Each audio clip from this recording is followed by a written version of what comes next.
¿La desaparición forzada de 4 menores en el país debe de comprometer a las Fuerzas Armadas o debe de vincular directamente a los 16 miembros de las Fuerzas Armadas que aparentemente son los responsables?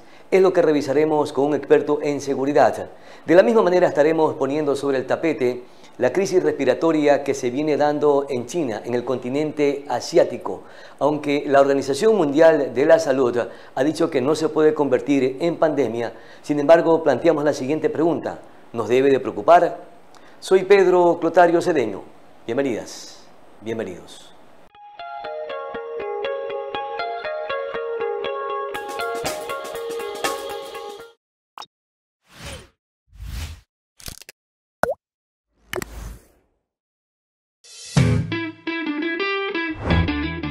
Disfruta de nuestro Megaparque Centenario Agustín Intriago, un espacio para pasar en familia, disfrutar de la brisa artificial de la pileta más grande del litoral, con show de luces incluido, vivir los mejores atardeceres de nuestra ciudad desde Colina Mirador o realizar picnic. Y para la diversión de los más pequeñitos, hay 2 áreas para ellos, con más de 40 juegos infantiles. Visítanos todos los días desde las 16 hasta las 22 horas. ¡Te esperamos!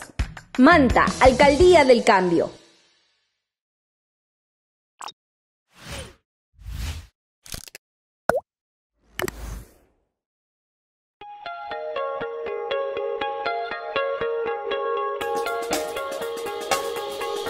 Saludos cordiales a todos quienes en estos precisos momentos se están conectando a las diferentes plataformas en las que se transmite el programa Sobre el Tapete, el programa propositivo de Manabí. En Vito TV nos acompañan a través de TV Cable, en Escándalo TV nos siguen a través de la señal de TV Cable y Cable Familia.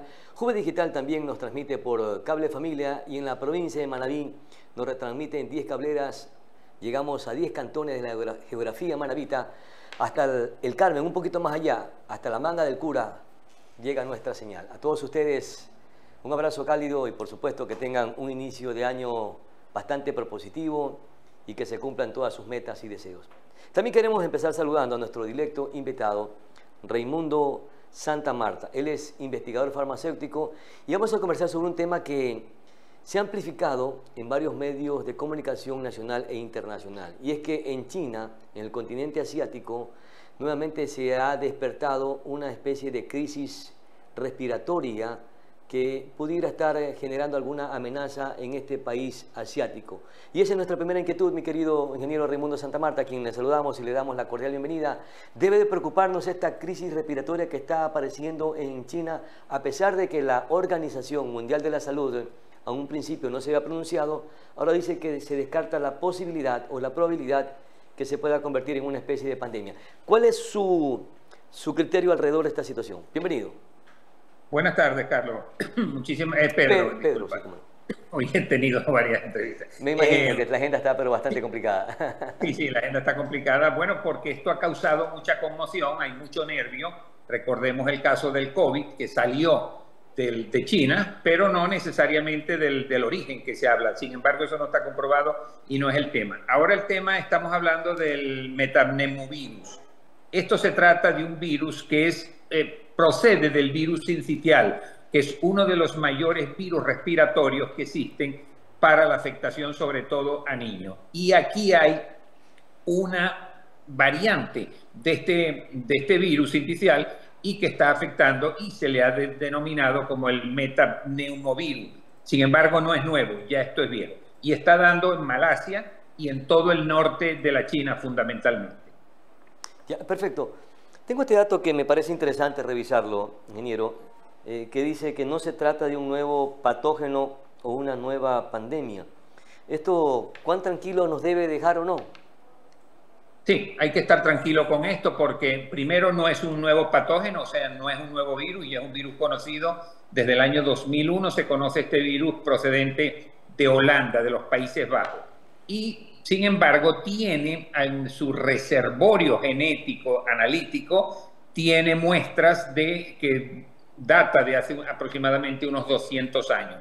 Pero en 20 años ya tenemos, en los últimos 24 años, tenemos muy bien identificado este virus como un virus respiratorio que no tiene tendencia ni probabilidad de convertirse en una pandemia. Y de ser así, porque cumpla las regulaciones de la Organización Mundial de la Salud de presentarse al mismo tiempo en 21 países, no necesariamente sería una pandemia de gravedad, ni tampoco con la situación que se pueda presentar a nivel de vacunas y todo esto, que es a lo que la gente más le tiene miedo. ¿Y nos debe preocupar o no de que de repente se intente un poco de disimular, ocultar alguna información, como recuerda usted hace casi 5 años el virus del COVID o el coronavirus? Inclusive hasta la Organización Mundial de la Salud fue bastante cauta en pronunciarse. ¿No será la misma situación, el mismo caso, o descartamos totalmente, no sé si llamarle esta especie de suspicacia?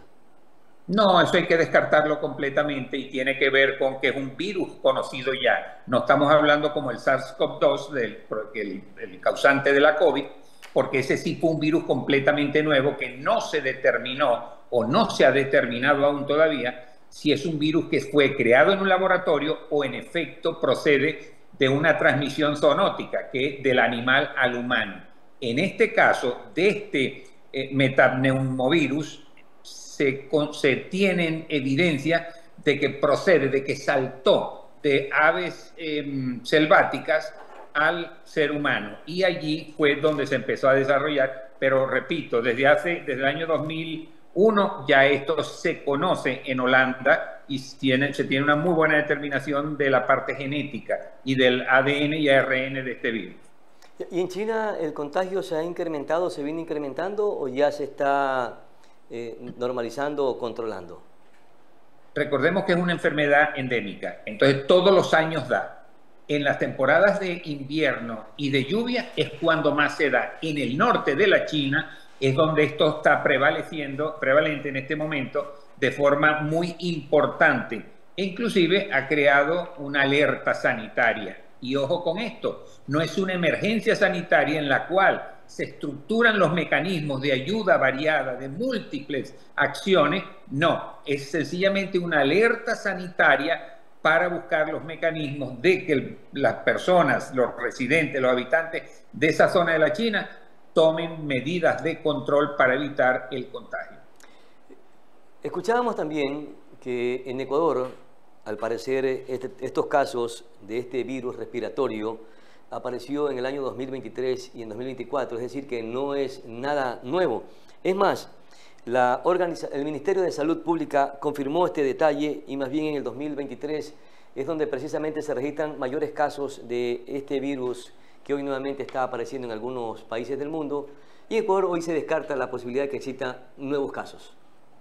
Desde el 2019 ustedes lo tienen. Tuvieron 6 casos en el 2019 que representó el 0,16% de las infecciones de virus respiratorio. Luego en el año 2023 tuvieron 10 casos que representó el 0,20% del universo de infecciones de esto. Y en el 24 tuvieron 9 casos para un 0,12% del total de casos de virus respiratorio que tuvieron allí, separando y apartando el COVID, que no tiene nada que ver, aún siendo un virus respiratorio del tipo coronavirus, ya que este es de otra categoría. Usted mencionó que este nuevo virus, o este virus, aparece en 2 épocas del año. Una de ellas es en la época de invierno. En el Ecuador vamos a iniciar ya un proceso de estación invernal. ¿Significaría entonces que aparecerían nuevos casos de este virus respiratorio?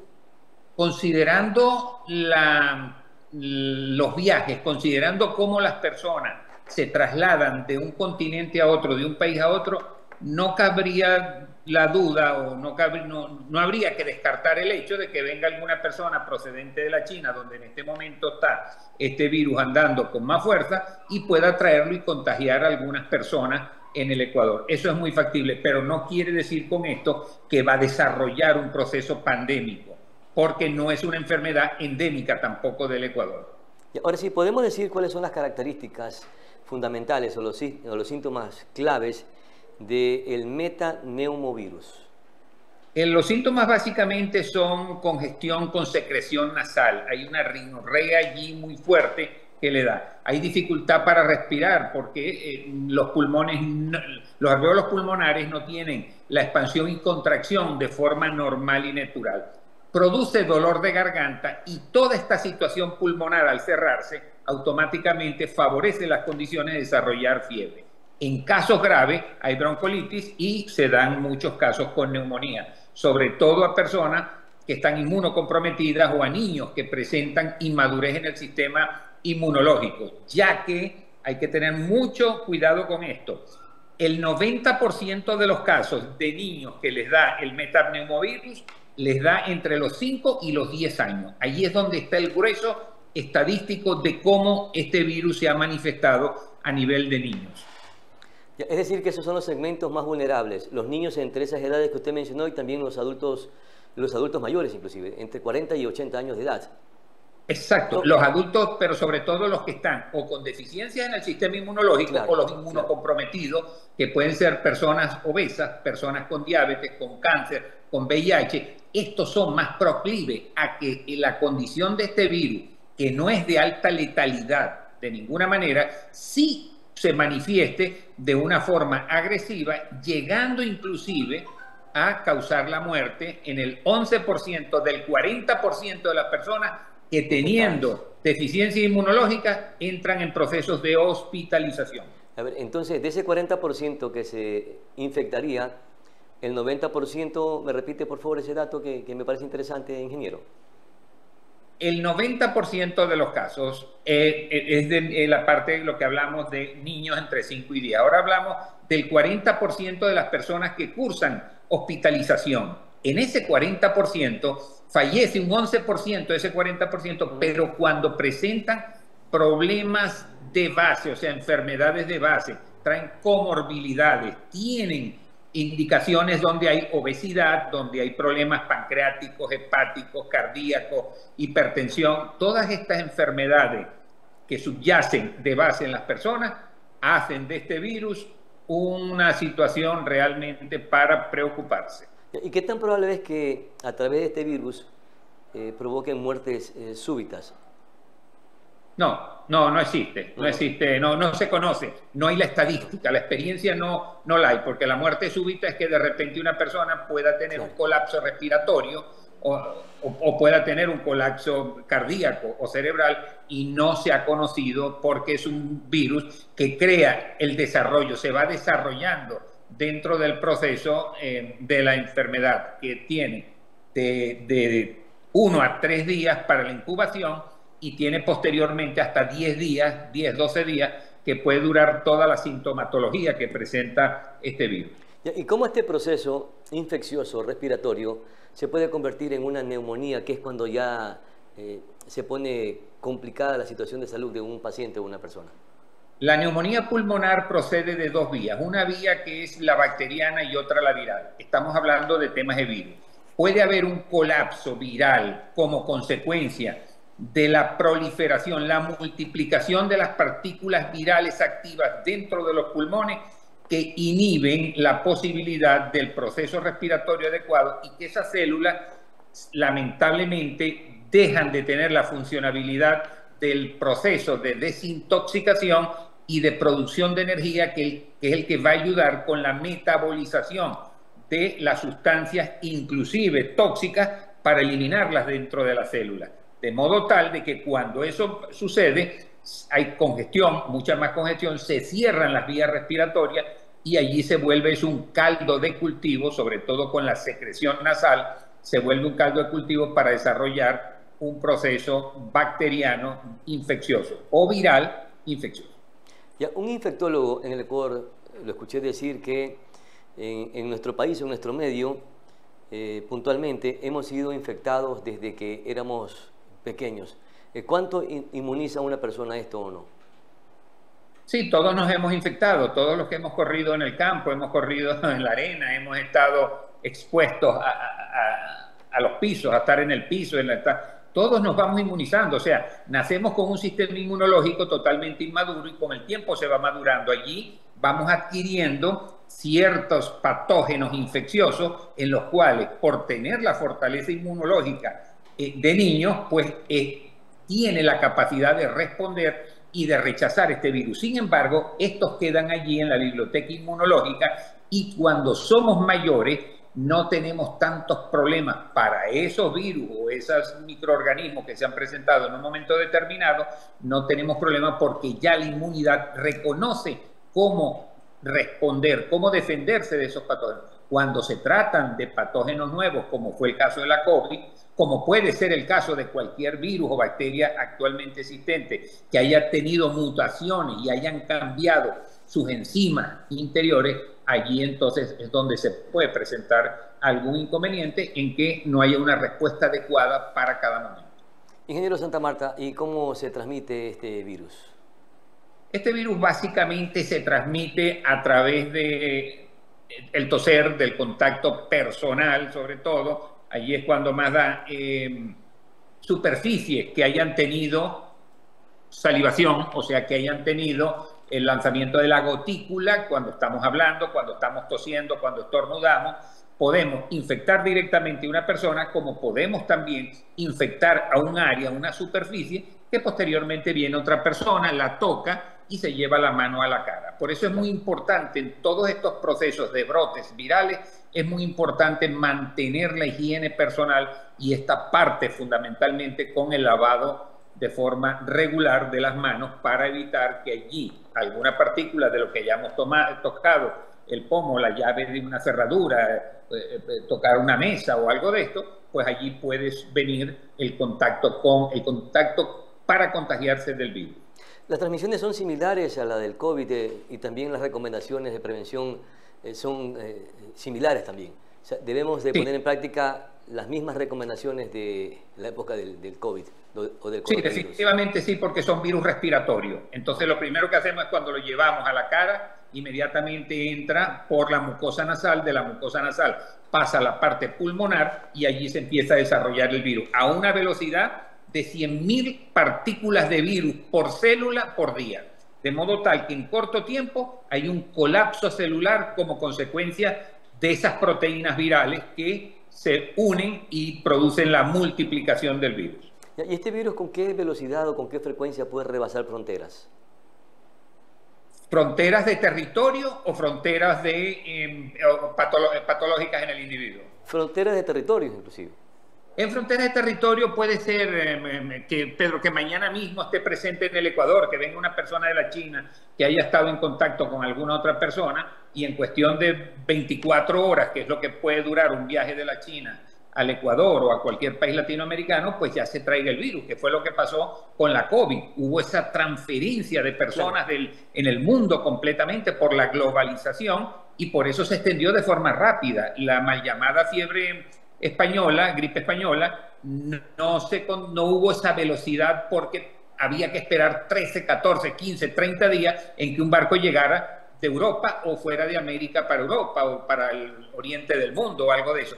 Pero no, hoy en día no, hoy en día en términos de horas inmediatamente estamos en otro continente, en otro país, ante otra sociedad y ante otras condiciones donde se puede favorecer el desarrollo de este virus.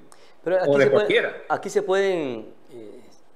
pueden coincidir dos cosas: el desplazamiento de personas que viajaron de un continente a otro y la estación invernal que prácticamente está presente en esta región de América Latina. No, porque las condiciones estacionales son diferentes a que haya la presencia del virus. O sea, las condiciones estacionales favorecen que ante la presencia del virus, este pueda tener una velocidad de contagio a través de las personas que lo tienen. Ahí sí, pero de que salga de la noche a la mañana de una pradera ecuatoriana o de un terreno o de cualquier situación, no, eso no se da así. Tiene que haber el origen básico de alguien que lo tenga, alguien que proceda de algún país, de algún sitio donde haya el virus y empiece el proceso de contagio. Lo que se ha dicho es que no existe tratamiento alguno ni vacuna para poder impedir que se desarrolle este virus. Entonces, ¿cómo enfrentarlo para disminuir, amortiguar o disipar las consecuencias de este virus? Eso es correcto, no existe tratamiento antiviral ni ninguna vacuna específica, con lo cual quienes no nos están oyendo, que tengan esto en cuenta, que no se está tratando de inducir a las personas a que utilicen una vacuna o nada de eso. El tapanariz sí es conveniente, el tapabocas sí es conveniente, sobre todo cuando hay sitios cerrados, cuando estamos en presencia de muchas personas, cuando sabemos que hay alguien, sea familiar o sea extraño, tiene y está tosiendo y se le notan algunos síntomas gripales, porque esto es una infección gripal básicamente, debe de tomar en consideración de taparse la boca con lo que sea, un tapabocas es lo correcto, y estar lejos. Pero básicamente el tratamiento para esto, mire, hay un producto. Primero, el consumo de antioxidantes, y esto se obtiene a través de los vegetales. Lamentablemente, hoy en día los vegetales, por razones del ecosistema, ya no tienen la cantidad de nutrientes que anteriormente tenían, que favorecían las condiciones de una buena nutrición celular. Pero al no haber esto, lo que es la vitamina A, C, D, E, que son antioxidantes importantes para el cuerpo y los podemos obtener de algunos alimentos, y hay que consumirlos en grandes volúmenes, si no, pueden haber, y hay nutracelulares a base de glutatión, acerola, cisteína, que es muy importante porque al ser del grupo tiol, bueno, ya es un término, perdón, un término científico, al tener la capacidad de incluir dentro de su construcción el azufre, este sulfuro inhibe la replicación viral a través de evitar el enlace de las proteínas, de las enzimas que construyen la multiplicación del virus dentro de la célula. Estos nutracelulares son excelentes y estos normalmente tienen glutatión, cisteína, acerola, zinc.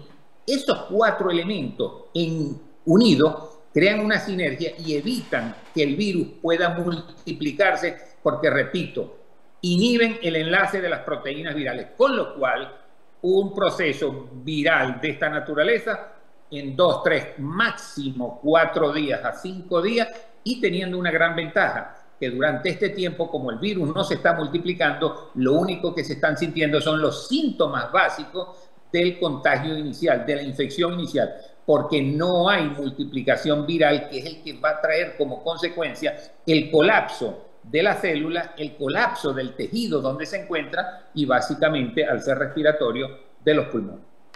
Esta nueva crisis o nuevo virus respiratorio, es decir, que aparecerá de manera muy leve, sin ningún mayor impacto sobre todo en las personas.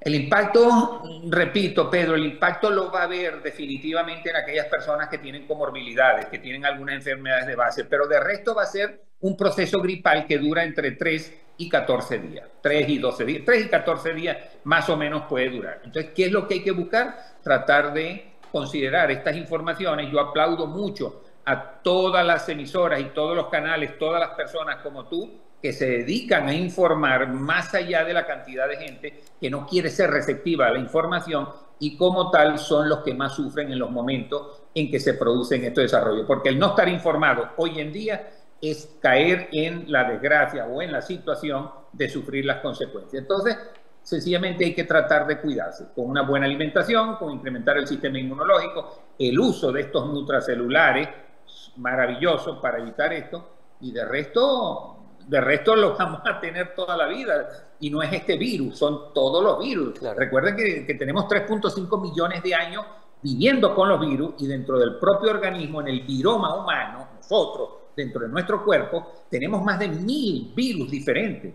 Tenemos bacterias en cantidad también, 2 kilos de bacterias en nuestros intestinos, y los virus y las bacterias viven unos de otros, y entre todos nos ayudan a los procesos de fermentación y metabolización, sintetización y absorción de los nutrientes, de modo tal que son necesarios para nosotros, son necesarios para el ecosistema, que hay algunos que han sido dañinos, como el caso del COVID, como el caso de la peste negra, también como otros tantos, como la tuberculosis mismo, sí, pero definitivamente este específico, no. Esto es un virus gripal como otro cualquiera. De hecho, si no se hacen pruebas adecuadamente y no hay un buen microbiólogo que determine, médico que determine qué tipo de virus es muy difícil de forma normal que le llegue el paciente al médico y el médico diga tienes tal o cual virus. porque se confunde, un sinticial se confunde con este virus que actualmente estamos hablando, que es el metapneumovirus. ¿Y hay alguna forma de tener algún diagnóstico temprano? No, a los 3 días cuando empieza a presentarse el síntoma es cuando lo hay. Nadie conoce cuando se infecta. Me puedo infectar ahora mismo y hasta tanto no tenga los síntomas y me sienta mal y vaya al médico, o me sienta mal y me autodetermine, que los que conocemos de la materia, por supuesto, me autodetermine qué es lo que tengo, no lo voy a saber. No hay forma posible ni con este ni con ningún virus o bacteria. Ya, 2 cosas. Para las personas que no están dentro del segmento vulnerable y que se pudieran complicar su situación, ¿qué recomienda? ¿Qué tratamiento? No existe tratamiento, efectivamente, ninguna medicación para frenar el virus, pero sí hay algún tratamiento como para amortiguar que los síntomas no sean mayormente fuertes. Reforzar el sistema inmunológico a través de lo que he dicho. Los antioxidantes son muy importantes. El uso de la vitamina Pero cuando C ya estemos con los síntomas, ingeniero, es muy importante también en este caso, porque actúan de esta manera de inhibir las proteasas, o sea, los enlaces virales.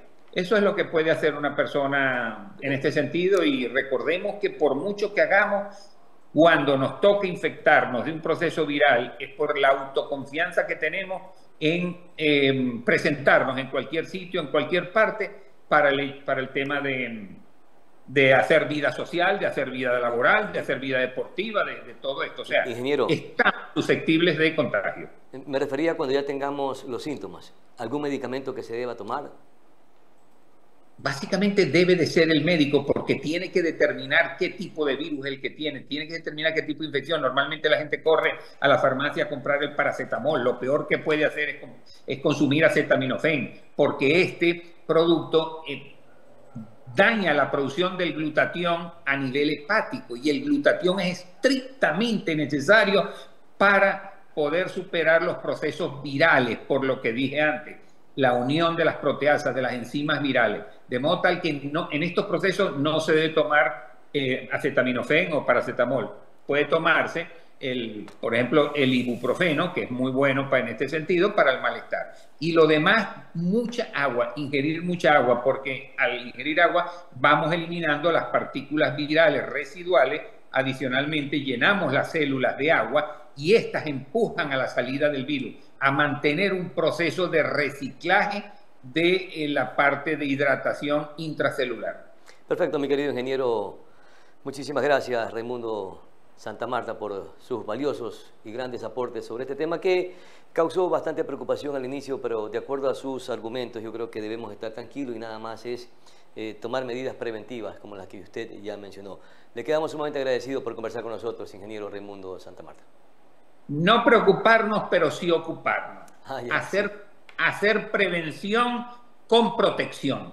O sea, no dejar ni una cosa ni la otra. Si quiere prevenir, tiene que protegerse, porque si no, no hay tal prevención. El decir prevención porque lo dije, no. Hay que tomar las medidas necesarias con la protección, y estas tienen que ver con este tipo de recomendaciones que acabamos de dar en este programa. Me quedo con lo último, no preocuparnos, pero sí ocuparnos. Importante para todos esta valiosa recomendación. Muchísimas gracias, ingeniero Raimundo Santamarta. Vamos a nuestra cortísima pausa publicitaria. Ya regresamos para conversar con Santiago Orbe. Él es experto en seguridad sobre esta situación que también ha conmocionado a los ecuatorianos, la desaparición forzada de 4 menores que involucra a 16 miembros de las Fuerzas Armadas. Pero ¿cuánto repercutirá en la reputación de las Fuerzas Armadas? Eso lo estaremos conversando con nuestro siguiente invitado. Ya regresamos.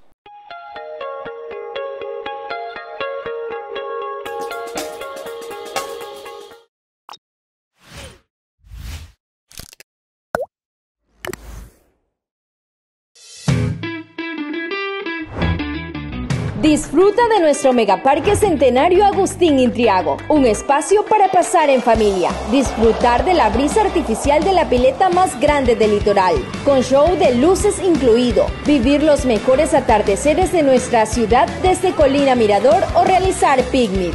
Y para la diversión de los más pequeñitos, hay 2 áreas para ellos, con más de 40 juegos infantiles. Visítanos todos los días desde las 16 hasta las 22 horas. ¡Te esperamos! Manta, Alcaldía del Cambio.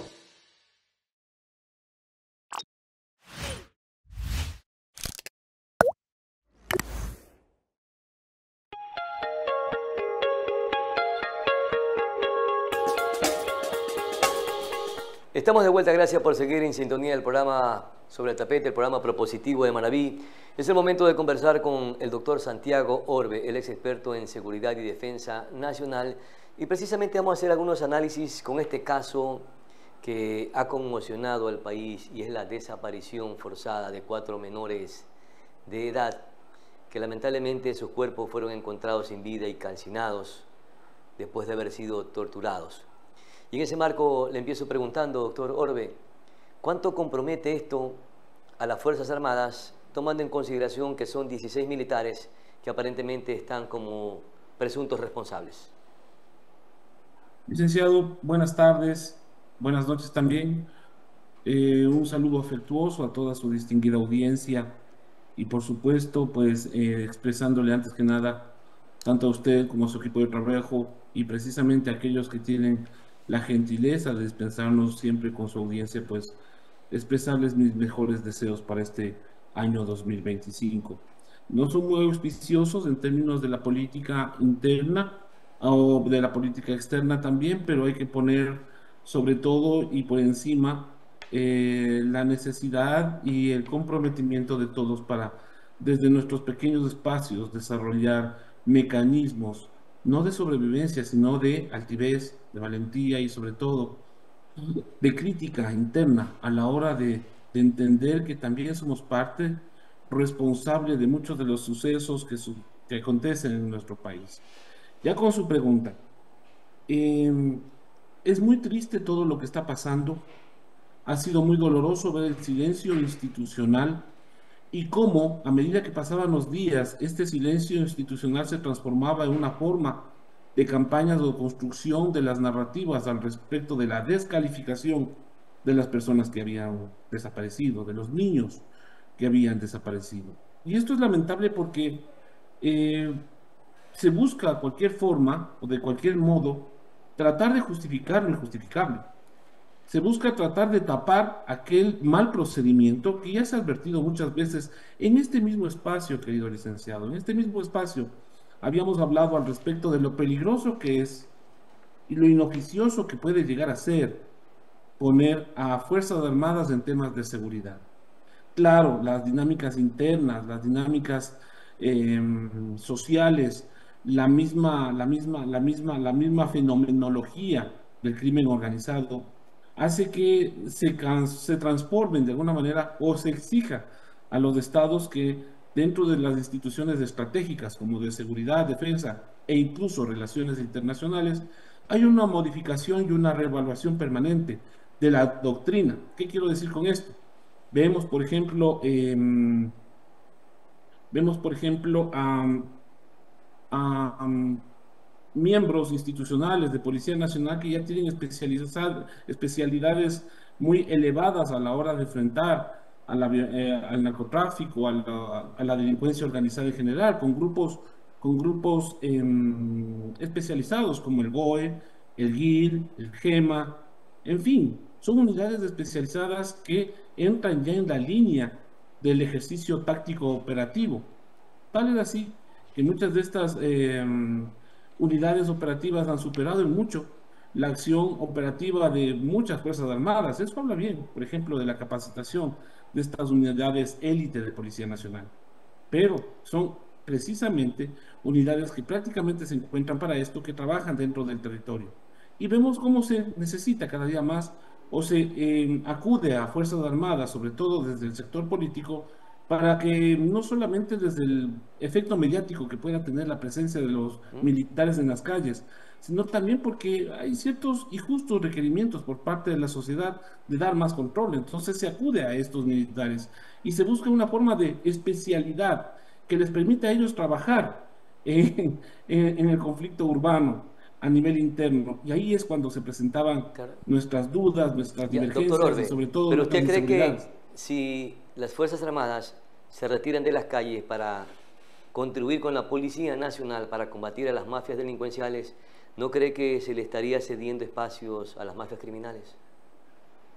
Ese es el otro tema, licenciado. El tema es que el Estado ha olvidado precisamente en términos estructurales la posibilidad de tener presencia en aquellos sectores donde se dice que existen los gérmenes o donde se empiezan a desarrollar estas organizaciones criminales, donde nace el delito.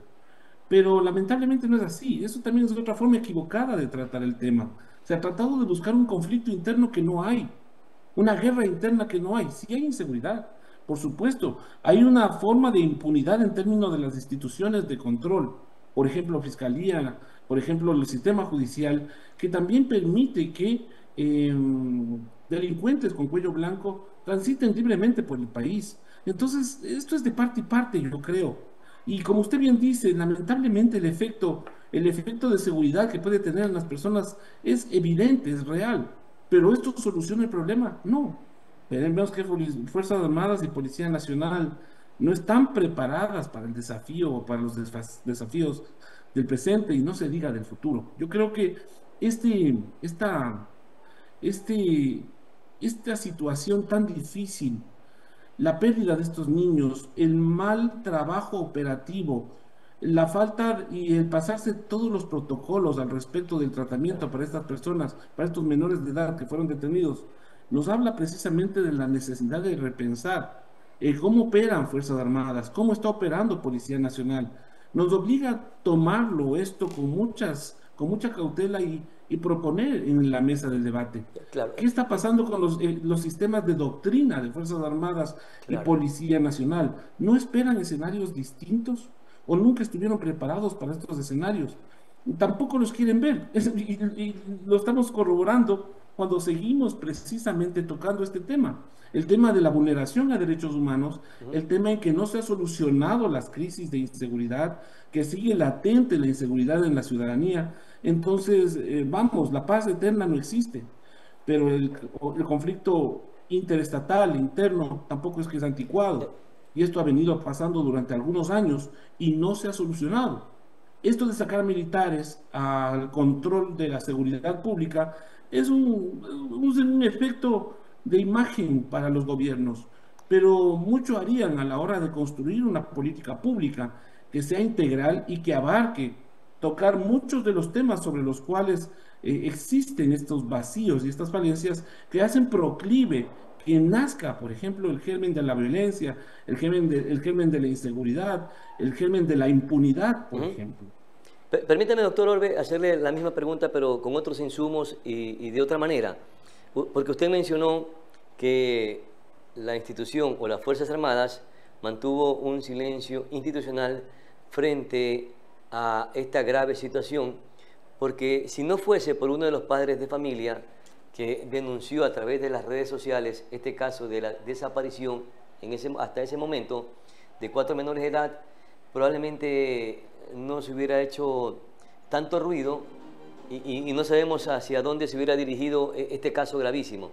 Y en ese aspecto, o en ese contexto, cuando usted menciona que ha habido un silencio institucional, podríamos decir que las Fuerzas Armadas estaba encubriendo este caso inicialmente y por tanto le pregunto, o le vuelvo a preguntar o a repreguntar la pregunta inicial que le hice. ¿Esto comprometería a las Fuerzas Armadas? Por supuesto, licenciado, por supuesto.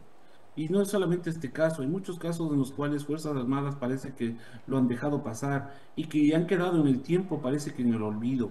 Y se ha abusado precisamente de este fenómeno de las noticias, de la inmediatez, del fenómeno de las narrativas a través de los medios de comunicación que son tan inmediatas.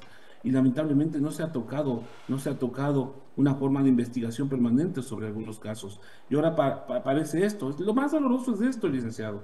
No solamente el silencio inicial, sino después la construcción de la descalificación de las personas desaparecidas para tratar de alguna manera de decir, es que eran delincuentes, es que eran esto otro.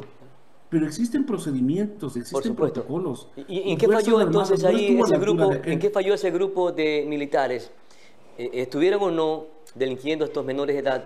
¿En qué falló en el protocolo? ¿Debieron transferirlo directamente a la Policía Nacional porque eran los encargados del procedimiento, de darle el curso pertinente al procedimiento? Tengo entendido que estos mecanismos de acción militar obligan a que también tenga un miembro de Policía Nacional dentro de cada una de estas actividades, ¿verdad? No apareció el miembro de Policía Nacional, no se notificó esto tampoco. Tengo entendido que el protocolo de acción nunca fue cubierto al respecto del tratamiento de estos menores, ni siquiera de la forma en cómo fueron detenidos. Afortunadamente, hubo un padre que protestó, un padre que, como cualquier padre en su legítimo derecho y preocupación, pues hizo público este tema. Y en desesperación por la vida de sus hijos, inclusive. Porque incluso, esto es lo más lacerante en nuestro país, incluso la muerte, para estos ciudadanos, para este tipo de ciudadanos, parece que es ambigua, parece que no debería existir, parece que no son visibles para el Estado. Y ahí viene lo que más me dolió a mí, la narrativa de los funcionarios de gobierno y de Fuerzas Armadas que trataban de justificar esto, aduciendo que los muchachitos, los jugadores de fútbol, estos niños, eran pues miembros o parte de estructuras criminales organizadas. Sea o no sea así, el hecho es que había un protocolo, se debe exigir un protocolo, pero el mismo no funciona si es que no existe la conciencia al respecto o la responsabilidad al respecto de cuándo la sociedad civil debe retomar su tradicional poder y de cuándo el mismo debe ser delegado a agentes de control. Vulneramos nuestros derechos fundamentales por la necesidad de más seguridad, o queremos más seguridad y aceptamos la vulneración de estos derechos que vemos violentados a diario. Yo creo que eso es inadmisible. Y yo creo que eso nos obliga a repensar nuevamente las doctrinas de Fuerzas Armadas y de Policía Nacional. Nos obliga a pensar esto porque lamentablemente no son hechos aislados. Ya vienen sucediendo muchos de aquellos. Y aparecen personajes públicos, exmiembros de Fuerzas Armadas, que dicen que no hay que denostar a todos los miembros por el error de unos pocos. Pero les recuerdo que institucionalmente se hicieron las narrativas de descalificación ante estas personas que desaparecieron en manos de los militares. Y eso es lo doloroso. Pero en todo caso, a través de este caso, aún existen algunas situaciones confusas. Y entonces aquí viene la pregunta, ¿en qué otros casos se ha conocido públicamente que los militares se han extralimitado en el uso de la fuerza? Si se dicen que con delincuentes que son mucho más peligrosos no han optado por realizar este tipo de torturas y mucho menos desaparecer a ciudadanos. ¿Cómo hacerlo entonces, o cómo entender que lo hicieron con estos menores de edad, hayan o no hayan estado delinquiendo? O sea, ¿dónde está la doctrina humanista, por ejemplo, que forma parte del procedimiento de formación de los militares? Por eso debemos evaluar precisamente los elementos de doctrina y repensar el papel de Fuerzas Armadas, repensar el papel de Policía Nacional y de su estructura, porque estamos viendo que no son hechos aislados, no son hechos que suceden eventualmente, ya que si los mismos fueran de ese caso, igual, es decir, ameritarían una investigación pormenorizada de los hechos y de las personas que autorizaron todo este tipo de accionar de los miembros de Fuerzas Armadas en Policía Nacional. Pero como le dije a un inicio, licenciado, es un efecto que es visualmente agradable y efectivo en términos políticos para la imagen de los gobiernos. Siempre se recurre a Fuerzas Armadas, y Fuerzas Armadas, y en este caso también Policía Nacional, han sido consecuentes con esto de una forma bastante irresponsable, porque ellos mismos, bueno, claro, también el Estado de Derecho no va a cambiar el estado de la naturaleza humana, es decir, se contriñen y se subordinan a las lógicas de poder y son consecuentes con las mismas porque es muy cómodo como están. Pero repensar lo que le estoy diciendo, elementos doctrinarios, elementos institucionales, es preocupante, porque les quitaría incluso muchos de los privilegios que ahora se les critica, que son privilegios que son innecesarios en tiempos de paz. Fuerzas Armadas tenía su lógica y su presencia predominante en un periodo de guerras, de conflicto. En efecto, coincido con usted, mi querido doctor Olve, que las Fuerzas Armadas fueron formadas para estar listas para guerras convencionales. pero ¿no cree que el país también está viviendo una guerra interna que es totalmente diferente porque estamos enfrentando a mafias delincuenciales que ni siquiera sabemos contra quién estamos enfrentándonos porque aún no se puede cuantificar cuántos miembros tienen estas mafias consideradas terroristas que se presume estén entre 40 y 60 mil miembros y que por tanto sí sería necesaria la participación de las Fuerzas Armadas en esta guerra interna que va a costarle muchísimo al país y ahora mismo está costando inclusive sangre y violencia. Este es el tema, este es el dilema, licenciado, porque cuando nosotros vemos los ejemplos de muchos de los países cercanos al Ecuador que han tocado el tema precisamente de la delincuencia interna como guerra, vemos que la misma no solucionó absolutamente nada y más bien fue un derramamiento de sangre, un gasto de ingentes recursos económicos, cooperación directa necesaria para manejar estos gastos que implica tener o determinar que hay una guerra interna en un país y que no se soluciona nada. Eso es lo que está pasando en el Ecuador y por eso digo que es bastante irresponsable por parte del gobierno, incluso haber mencionado el tema de que hay un conflicto interno. Sí, hay delincuencia organizada y es un tema de violencia estructural que se ha dado precisamente por la ausencia del Estado, por la falta de una política pública de seguridad, de defensa, de relaciones internacionales y de muchos otros temas. Una política de seguridad, por ejemplo, que implique la transformación de los agentes institucionales para este efecto, para la modificación de los elementos doctrinarios de Fuerzas Armadas, si es que ya se les quiere incluso hacer participar dentro de las actividades de seguridad interna de un país, que es bastante contraproducente, que es bastante peligroso. Entonces, no se han tomado las medidas de forma responsable. Mire, a mí me parece que los estados, ante una perspectiva de evolución, son aptos, se adaptan. Pero paradójicamente, los que no les gusta adaptarse para estos cambios, para esta evolución que, como usted ha mencionado, es evidente, porque hay una situación de inseguridad que es evidente, son precisamente estas mismas instituciones.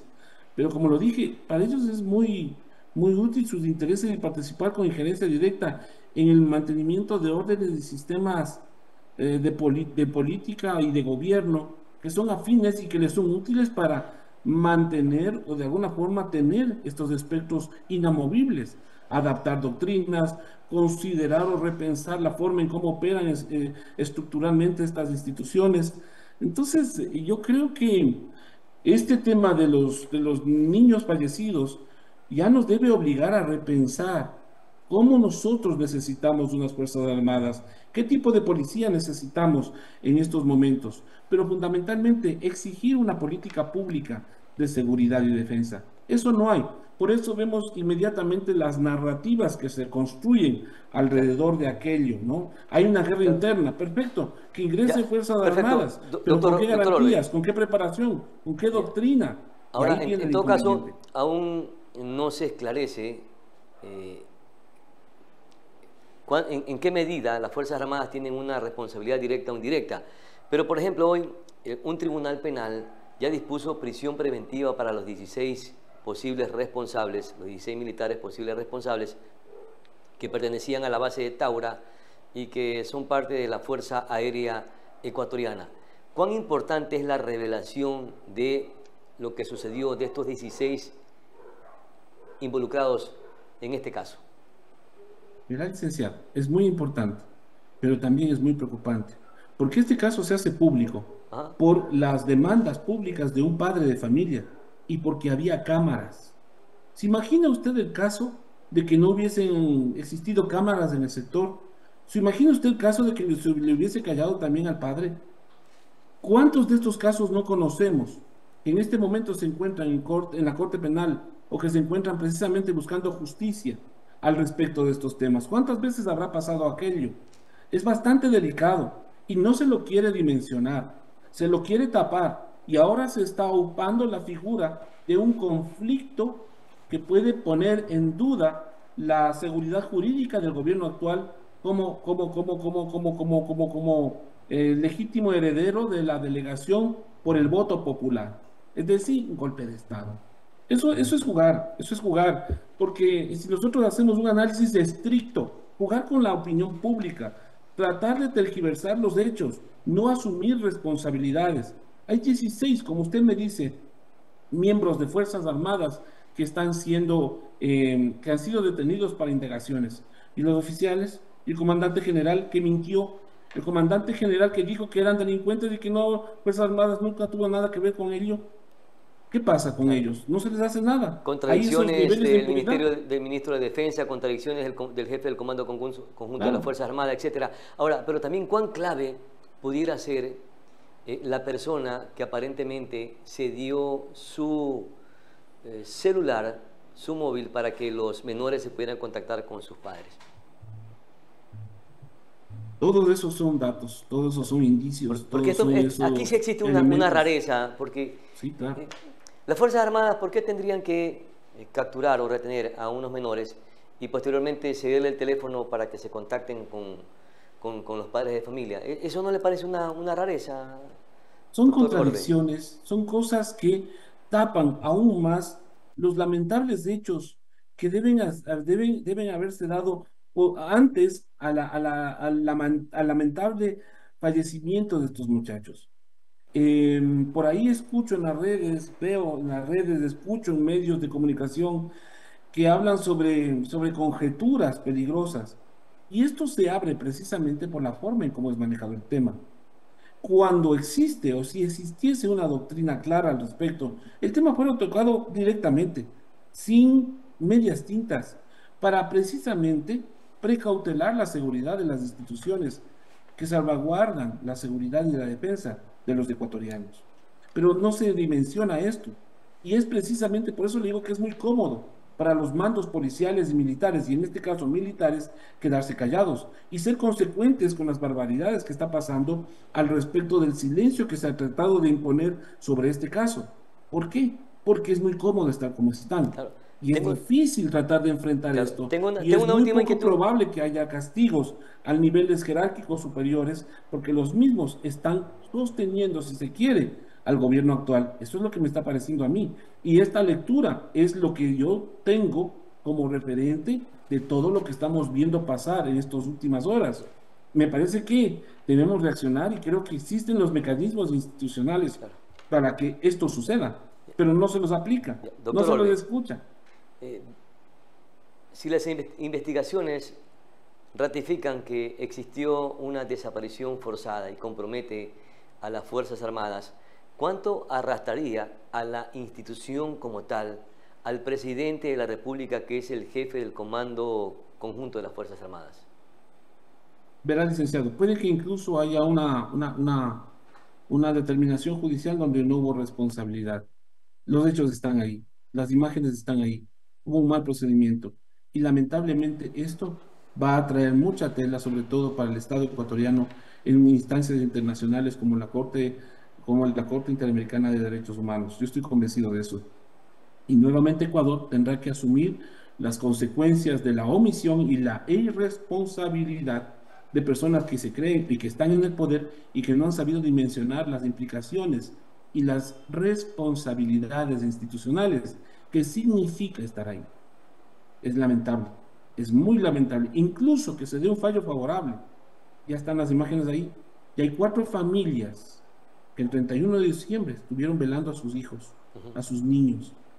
Y la sociedad parece que está, como decía Batistela, está en una forma de anomia permanente. La anomia no es el quimiportismo, sino la inacción de la inacción política. De indolencia.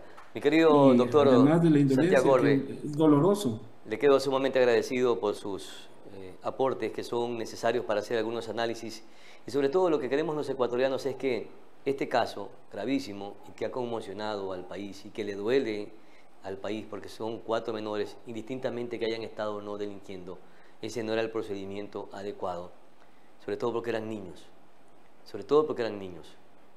Creíamos que lo que queremos es que se esclarezca y que sea transparente, y que si hubo o no gente que ha venido o que ha querido encubrir, así sean los más altos cargos, también deben de responder. Muchísimas gracias, mi querido Santiago Orbe, por sus aportes. Nosotros nos estamos despidiendo a todos ustedes. Muchísimas gracias por su amable atención dispensada. Soy Pedro Clotario Cedeño, aprendiz de todo, maestro de nada. Es mi palabra. Hasta la próxima.